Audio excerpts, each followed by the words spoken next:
भाइयों और बहनों, कान खोलकर, हृदय खोलकर सुनिए।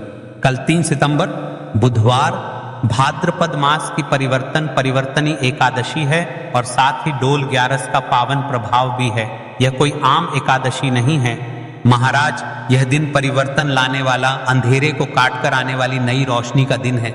ऐसे दिन पर किया गया सच्चा, सरल और निश्चल संकल्प आपके घर की तकलीफों को हल्का कर सकता है। आज मैं बार बार वही एक बात कहूंगा ताकि तुम्हारे हृदय पर वही अंकित हो जाए। मात्र एक तुलसी की लकड़ी का दीपक में एक चुटकी हल्दी और प्रतीकात्मक 11 अक्षत चावल के दाने, यही आज का दिव्य संकल्प है। इसे याद रखो, इसे अपनी प्रार्थना का केंद्र बनाओ, क्योंकि यही सब कुछ बदल सकता है। महाराज, जो मनोकामना बड़े बड़े पूजा पाठ अनुष्ठान, जो बड़े बड़े यज्ञ से पूर्ण नहीं होती है, वह मात्र इस उपाय को कल इस पावन पर्व पर करने से पूर्ण हो जाती है।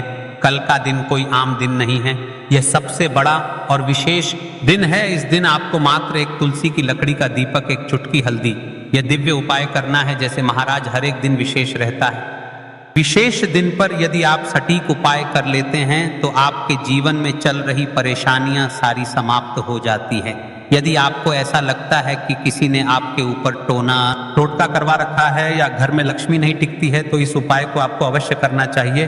कल का दिन इतना विशेष क्यों है और इस दिन हमें इस उपाय को क्यों करना है, तो सुनिए। परिवर्तनी एकादशी स्वयं में परिवर्तन का सूचक है। यह वह तिथि है जो पुराने बोझ को हल्का करती है और नई ऊर्जा का मार्ग खोलती है। जिस काम में रुकावट आती रही हो, जिस कामना का फल टलता रहा हो, एकादशी का प्रभाव उसे आगे बढ़ाने में मदद करता है। डोल 11 भक्त आनंद और देवी भक्ति का पर्व है। प्रेम, शुद्ध चेता और सामूहिक शक्ति की भावना बढ़ती है। राधा रानी के नाम की कोमलता और करुणा इस दिन विशेष रूप से सक्रिय रहती है। एक तुलसी की लकड़ी का दीपक, एक चुटकी हल्दी अशुद्धि को दूर करने और शुभता लाने वाली औषधीय शक्ति है। यह विजय और आरोग्य का सूचक है। 11 अक्षत चावल के दाने। देखिए महाराज, अब हम जान लेते हैं इस उपाय को करने से क्या होगा, आपके जीवन में क्या बदलाव आएंगे, आपको क्या क्या लाभ प्राप्त होगा। यदि यह संकल्प स्थिरता और सच्चाई से किया गया है तो परंपरागत अनुभव और भक्तों की कथाओं के अनुसार मिलने वाले लाभ होते हैं दुख कष्टों का क्षय। जिन घरों में गहरे तनाव, बार बार झगड़े और अविरत दुख की परतें जम चुकी हों, वहां शांति का आगमन होने लगता है। धन संपदा में वृद्धि, अचानक चमत्कार जैसा नहीं, पर रोजमर्रा के आय के स्रोत मजबूत होने लगते हैं। खर्च आय में संतुलन आता है। भगवान की कृपा, विष्णु दोनों का आशीर्वाद प्राप्त होता है। मनोबल बढ़ता है और रास्ते खुलने लगते हैं। माता लक्ष्मी का स्थायी वास, घर में आर्थिक और भावनात्मक समृद्धि का वातावरण बनता है। उन मनोकामनाओं की पूर्ति जिन्हें बड़े अनुष्ठान और जटिल यज्ञों से भी मन में मान्यता नहीं मिल पाई, वे कभी कभी इसी सरल सच्चे संकल्प से पूर्ण हो जाती हैं। नजरी टोना टोने का प्रभाव घटना, यदि किसी प्रकार की नकारात्मक ऊर्जा काम कर रही हो तो यह उपाय उसकी तीव्रता को घटाने में मदद करता है। हम तो आपसे यह भी कह रहे हैं कि यदि कोई भी एक व्यक्ति, कोई घर की एक बड़ी माता बहन या फिर घर का कोई एक छोटा सा सदस्य इस उपाय को करता है तो आपके जीवन में चल रही परेशानियां भी समाप्त होगी और घर परिवार की समस्या समाप्त होगी, साथ में मनोकामना अवश्य पूर्ण होगी। देखिए महाराज, उपाय की ओर आगे बढ़ने से पहले आपसे विशेषकर निवेदन है कि वीडियो को अंतिम तक जरूर देखें। हम आपको कुछ मुख्य बातें भी बताते हैं, जैसे कि आज की शिव महापुराण की कथा में एक पत्र आया है। जिस महिला ने पिछले वर्ष श्री शिव महापुराण की कथा को चैनल के माध्यम से सुनकर इस उपाय को किया था, उसके साथ क्या चमत्कार हुआ है। मधु नाम की एक महिला थी जिसका घर पिछले 2 वर्षों से कठिन परिस्थितियों से गुजर रहा था। व्यापार अटक चुका, बच्चे की पढ़ाई छूटी हुई, रिश्तों में खटास थी। श्रावण में उसने सारे नियमित उपाय कर लिए पर मन हल्का न हुआ। फिर एक परिचित ने बताया, डोल 11 पर परिवर्तन एकादशी के दिन बस तुलसी की लकड़ी का दीपक जलाओ, हल्दी की एक चुटकी मन में रखो और 11 अक्षत का संकल्प करो। मधु ने हृदय से वही किया, ना दिखावा न कोई बड़ा अनुष्ठान, केवल सादगी और श्रद्धा। कुछ ही दिनों में उसके घर की परेशानियां कम हुई। व्यापार के लिए एक पुराना क्लाइंट वापस आया, बच्चों की पढ़ाई में सहयोग मिला, घर में बोलचाल धीरे धीरे सुधर गई। मधु कहती है, मुझे जादू नहीं चाहिए था, मुझे बस रास्ता चाहिए था। मैंने उसी रात अपने दिल से कहा, हे देव, मैं सच्चा हूं और रास्ता मिल गया। यह कथा बताती है कि वास्तविक परिवर्तन बड़ा दिखने वाली चीजों से नहीं, सच्चे संकल्प और उचित समय के चुनाव से आता है। डोल 11 और मेहंदी की तपन में कई घरों की किस्मत बदल चुका है। अब देखिए, उनके साथ चमत्कार हुआ तो आपके साथ भी अवश्य होगा। अगला पत्र शायद आपका हो, इस व्यासपीठ पर अब जान लेते हैं। हम कल जिन लोगों ने पिछले वीडियो में कमेंट किया था उनकी राशि से जुड़ा भाग्य कल की जो विशेष राशि, सबसे पहले राशि है कर्क। घर और परिवार से जुड़े मामलों के लिए कर्क को संवेदनशील माना जाता है। यदि तुम कर्क राशि के हो और घर में अस्थिरता हो तो आज का संकल्प विशेष शांति दे सकता है। दूसरी ओर विशेष राशि है मीन राशि। भावनात्मक बोझ और परिवर्तन मीन राशि के लोगों पर गहरा असर डालते हैं। यह उपाय उन्हें नई दिशा और मानसिक राहत देने में सहायक होगा। फिर भी यह उपाय किसी भी राशि के लिए फलदायी है, क्योंकि इसका आधार है श्रद्धा और समय, न कि केवल ग्रह अवस्था। महाराज जी, अब चलते हैं उस विशेष उपाय की तरफ जो आपको कल इस विशेष तिथि पर करना है। और इस विशेष पावन पर्व पर हम जिस उपाय की चर्चा करने जा रहे हैं वह अत्यंत ही दुर्लभ और शक्तिशाली है।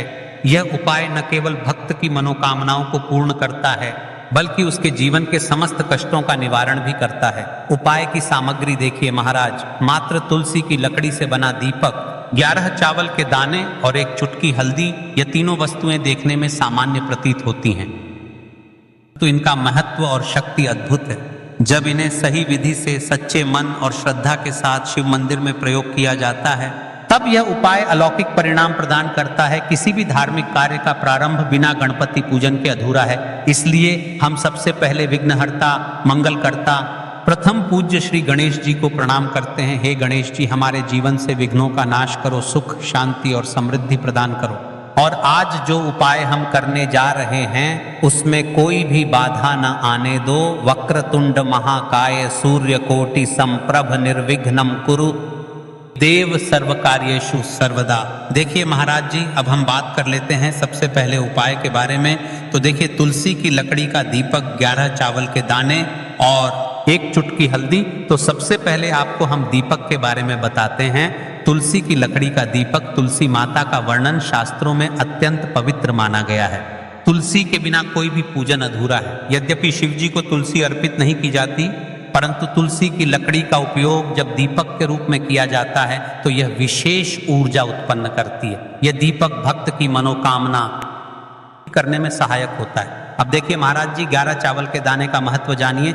चावल शुद्धता और समर्पण का प्रतीक है। हर दाना अखंडता और पूर्णता का द्योतक है। 11 अंक स्वयं में शक्तिशाली है। यह एकता और आध्यात्मिक जागृति का प्रतिनिधित्व करता है।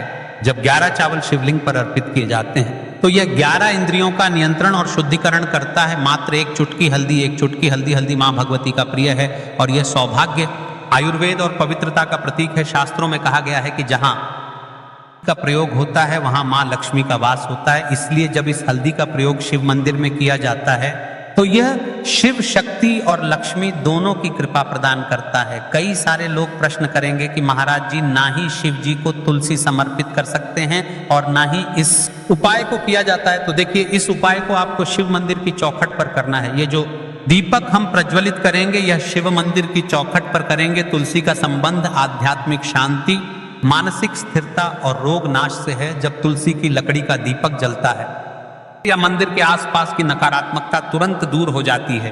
तो देखिए महाराज जी, आपको इस तुलसी की लकड़ी के दीपक के बारे में हम आपको सबसे पहले बताते हैं। हालांकि आपके तीनों उपाय को साथ में ही करना है, लेकिन सबसे पहले और प्रथम तुलसी की लकड़ी का दीपक। तो देखिए, तुलसी की लकड़ी प्राप्त करना, यदि घर में तुलसी का पौधा है तो उसकी जड़ के पास की नरम लकड़ी लेनी है। यदि घर में तुलसी का पौधा नहीं है तो बाजार से भी तुलसी की लकड़ी खरीदी जा सकती है। कई सारे घरों में तुलसी का वृक्ष नहीं होता है तो यह भी कर सकते हैं। ध्यान रहे, यदि आप किसी और के घर से ले रहे हैं तो उसे दक्षिणा अवश्य दें।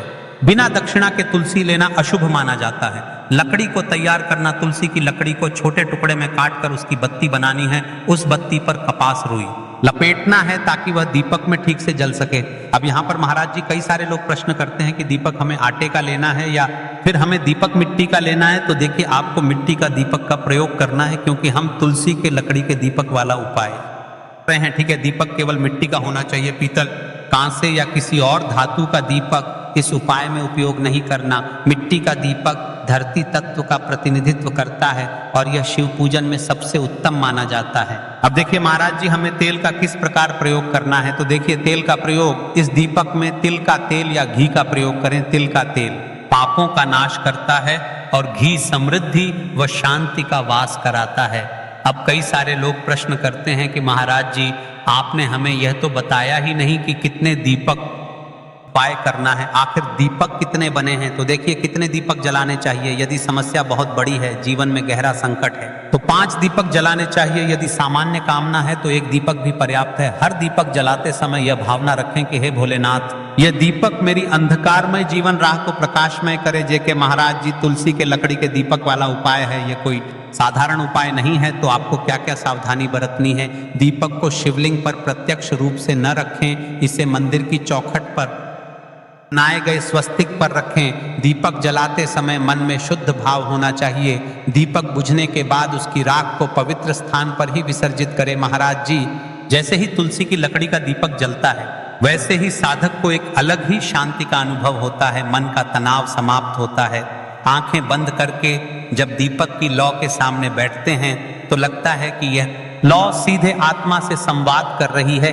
यह लौ मानो भगवान शिव के आशीर्वाद का प्रतीक बन जाती है। अब देखिए महाराज जी, हम बात कर लेते हैं 11 चावल के दाने वाले के बारे में। ठीक है, 11 चावल का धार्मिक महत्व। महाराज जी, चावल अन्न केवल भोजन का साधन नहीं है, बल्कि इसे पूर्णता, शुद्धता और अखंडता का प्रतीक माना गया है। वेदों और पुराणों में अन्न को अन्न देवता कहा गया है। अन्नम ब्रह्मेति व्यजानात्, यह उपनिषद का कथन है। अर्थात अन्न स्वयं ब्रह्म है। इसलिए जब भक्त शिव जी को चावल अर्पित करता है तो वह केवल 1 दाना नहीं चढ़ाता, बल्कि अपनी आत्मा और जीवन का समर्पण करता है। अब सबसे महत्वपूर्ण प्रश्न उठता है कि 11 चावल ही क्यों शास्त्रों में कहा गया है। मनुष्य के शरीर में 11 इंद्रियां होती हैं। जब भक्त 11 चावल के दाने शिव जी को अर्पित करता है तो वह अपनी 11 इंद्रियों को भगवान को समर्पित करता है। यह समर्पण साधक के भीतर शुद्धि और संयम लाता है। अब देखिए महाराज जी, चावला के दाने कहाँ से लेने हैं, कैसे लेने हैं, इस बात पर चर्चा कर लेते हैं। क्योंकि कई सारे लोगों को मन में यह भी प्रश्न रहता है, घर में रखे चावल का प्रयोग किया जा सकता है, चाहो तो दुकान से भी ले सकते हो। ध्यान रहे, चावल अखंड और शुद्ध होने चाहिए। हुए दाने अशुभ माने जाते हैं। 11 दानों को अलग करके एक छोटे डिब्बे या पुड़िया में सुरक्षित रखना है। चावल अर्पण की विधि अब सुनिए महाराज जी। 11 चावल के दानों का प्रयोग कैसे करना है। अब देखिए महाराज जी, जैसे ही आपके चावल के दाने आप एक पुड़िया में रख लेते हैं, अब आपको शिव मंदिर में जाकर के इस उपाय को करना है। तो देखिए, आप एकदम स्वच्छ जल से नाहट होकर के शिव मंदिर पहुंचे और आपको इस उपाय को करना है। तो देखिए, कई सारी मेरी अन्य माताएं बहनें रहती हैं जो शिव मंदिर में जाती से ही दूसरी अन्य माता बहनों सामग्री मांगने लगते हैं। जैसे कि ओ जीजी, अपने बेलपत्र लाए हो क्या, एक दिन आज मैं लाना भूल गई, वह जीजी थोड़े से फूल दे दो। तो देखिए, आपको शिव मंदिर में जाकर के ये नहीं करना है। आप सिर्फ अपनी सामग्री से उपाय कीजिए और घर आ जाइए। ठीक है, जब मंदिर जाएं, सबसे पहले शिवलिंग पर गंगा जल या शुद्ध जल चढ़ाएं। AUM नमः शिवाय का जप करते हुए शिवलिंग का ध्यान करें। अब सबसे पहले एक चावल का दाना गणेश जी के स्थान पर अर्पित करें, क्योंकि गणेश जी बिना हर कार्य अधूरा है। इसके बाद शेष 10 दानों को एक एक करके पर अर्पित करें। हर दाना चढ़ाते समय मन में एक एक प्रार्थना करें। जैसे पहला दाना, हे शिव मेरे जीवन से रोग दूर करो। दूसरा दाना, हे महादेव मेरे घर में सुख समृद्धि लाओ। तीसरा दाना, हे भोलेनाथ मेरे संतानों को रक्षा दो। चौथा दाना, मेरे व्यवसाय नौकरी में सफलता दो। 5वां दाना, मेरे परिवार में एकता बनी रहे। इसी तरह हर दाने पर अपनी मनोकामना रखनी है, भावनाओं की शक्ति। महाराज जी, यह ध्यान रखना बहुत जरूरी है कि चावल अर्पण करते समय मन शुद्ध होना चाहिए। अगर चावल चढ़ाते समय मन में संदेह होगा तो उपाय फल, लेकिन यदि दानों को अर्पित करते समय हृदय से प्रार्थना होगी तो भगवान शिव तुरंत सुनेंगे। चावल का आध्यात्मिक प्रभाव, चावल का रंग सफेद है। यह शांति और पवित्रता का प्रतीक है। जब सफेद चावल शिवलिंग पर चढ़ाए जाते हैं तो यह साधक के जीवन से अज्ञान और अशांति को मिटाकर ज्ञान और सुख प्रदान करता है। 11 दाने सामूहिक रूप से पूर्णता का भाव लाते हैं। प्रत्येक दाना चढ़ाते समय यह मंत्र बोल सकते हैं, ओम त्र्यंबकम यजामहे सुगंधिम पुष्टिवर्धनम उर्वारुकमिव बंधनान मृत्योर्मुक्षीय मामृतात्, या केवल ओम नमः का जाप भी पर्याप्त है। उपाय करते समय अनुभव, जब भक्त एक एक चावल का दाना अर्पित करता है तो वह अनुभव करता है कि उसका हर बोझ, हर कष्ट शिव जी को सौंप रहा है। हर दाना एक प्रतीक है दुख का बोझ हटाने का और सुख का द्वार खोलने का। अब देखिए महाराज जी, हम बात कर लेते हैं एक चुटकी है हल्दी के बारे में, यानी एक चुटकी हल्दी के उपाय के बारे में। तो देखिए हल्दी का धार्मिक महत्व। महाराज जी, हल्दी केवल रसोई की सामग्री नहीं है, यह भारतीय संस्कृति, आयुर्वेद और अध्यात्म तीनों का अभिन्न अंग है। हल्दी को संस्कृत में हरिद्रा कहा गया है। हरिद्रा शब्द का अर्थ है जो हर ले, रोग और अशुभता को दूर कर दे। शास्त्रों और पुराणों में हल्दी को मां लक्ष्मी का स्वरूप माना गया है। जहां हल्दी होती है वहां समृद्धि, सौभाग्य और सकारात्मक ऊर्जा का वास होता है। शादी ब्याह जैसे मंगल कार्यों में हल्दी का प्रयोग इसी कारण होता है। हल्दी को सर्वरोगनाशिनी कहा जाता है। शरीर की प्रतिरोधक क्षमता बढ़ाती है, मन को शुद्ध और शांत करती है और रोग शोक को दूर करती है। आध्यात्मिक दृष्टि से हल्दी साधक के आभामंडल को स्वर्णिम प्रकाश से भर देती है और जब कोई व्यक्ति इस हल्दी वाले उपाय को करता है तो उसके जीवन से परेशानियां भी समाप्त होती है और मनोकामना भी पूर्ण होती है। जो मनोकामना बड़े बड़े पूजा पाठ अनुष्ठान से पूर्ण नहीं होती, वह मंत्र इन उपायों से पूर्ण हो जाती है। क्यों केवल एक चुटकी हल्दी? अब प्रश्न उठता है, केवल एक चुटकी ही क्यों? एक का अर्थ है संकल्प और विश्वास। उपाय में परिमाण नहीं बल्कि भावना देखी जाती है। छोटी सी मात्रा में भी हल्दी अपार शक्ति प्रदान करती है यदि उसे श्रद्धा से अर्पित किया जाए। उपाय का श्रेष्ठ समय। शास्त्रों में प्रत्येक उपाय का समय विशेष महत्व रखता है। इस दीपक और हल्दी चावल के उपाय को करने के 2 मुख्य समय बताए गए हैं। देखिए महाराज जी, अब बात कर लेते हैं इन उपायों को आपको एक साथ में करना है और हाँ, इन उपायों को आपको किस समय करना है के समय करना है या प्रदोष काल के समय करना है, या फिर आप हमसे ही प्रश्न करना चाहते हैं कि महाराज की सबसे उत्तम समय कौन सा है। तो देखिए, सबसे पहले हम बात कर लेते हैं सुबह के समय के बारे में। सूर्योदय से पहले का समय, जिसे ब्रह्म मुहूर्त कहते हैं, सबसे उत्तम माना जाता है। इस समय वातावरण शांत होता है, नकारात्मक ऊर्जा न्यूनतम होती है और साधक की एकाग्रता सर्वोच्च रहती है। सुबह शिव मंदिर में जाकर उपाय करने से दिन भर शुभता बनी रहती है। अब देखिए महाराज जी, हम बात कर लेते हैं प्रदोष काल के समय की। देखिए, जो प्रदोष काल का समय है सूर्यास्त के समय और उसके बाद का लगभग 2.5 घंटे का समय प्रदोष कहलाता है। यह समय विशेष रूप से शिव जी को प्रिय है। प्रदोष काल में दीपक अर्पण करने से जीवन के सभी पाप और बाधाएं दूर होती हैं। शिव जी को प्रसन्न करने के लिए प्रदोष व्रत का उल्लेख भी पुराणों में है। इसलिए भक्त चाहे सुबह करें या संध्या प्रदोष काल में, दोनों ही समय यह उपाय अत्यंत प्रभावकारी होता है। उपाय करते समय सावधानियां, शुद्धता का ध्यान रखें। मंदिर जाते समय मन और